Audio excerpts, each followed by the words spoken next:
জান, চলো একটু বাইরেতে হেঁটে আসি।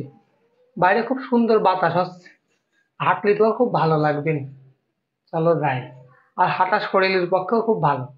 চলো আমরা একটু ঘুরে আসি।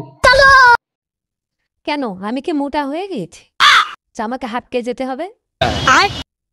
আচ্ছা ঠিক আছে, যাতে হবে না, আমিই যাচ্ছি। তার মানে কি বলতে চাচ্ছ? আমি অলস? আমি অলস বলে তোমার সাথে বাইরে যেতে চাচ্ছি না? তোমার এরকম মনে হয় না? আরে বাবা, রাগ করছো কেন? চলো না একটু বাইরেতে হেঁটে আসি। রাগ করার কি আছে, চলো। এই কি বললি তুই? আমি রাগ করি?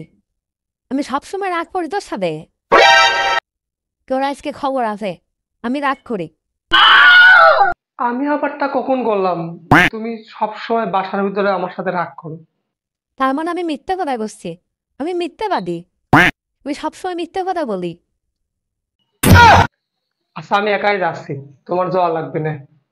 আমি একাই বাড়িতে ঘুরে আসি, তুমি এই জায়গায় রেস্ট করো। একা যাচ্ছ মানে? ও, একাই তো যাবা? তোমার তো আবার স্বভাব বাইরে যায় একা একা মহিলা মানুষের দিকে হা করে তাকায় না, তুমি তোমার প্যাকেট ভাত হবে ময়না।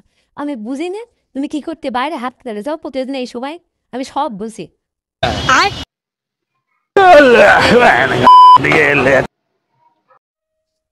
কপাল চাপড়ায় লাভ হবে না। তুই কি মনে করছিস আমি তো চিনি না? মিনছে তোর সাথে সংসার করতে হয়, আমি তো চিনি না। আমি তো, তুই বাইরে প্রত্যেক দিন এই সময় যাইস আর ময়লা মাসের দিকে হা করে তাকায় থাকিস। এখন যা, এখন বাইরে যা, তাড়াতাড়ি বাড়া।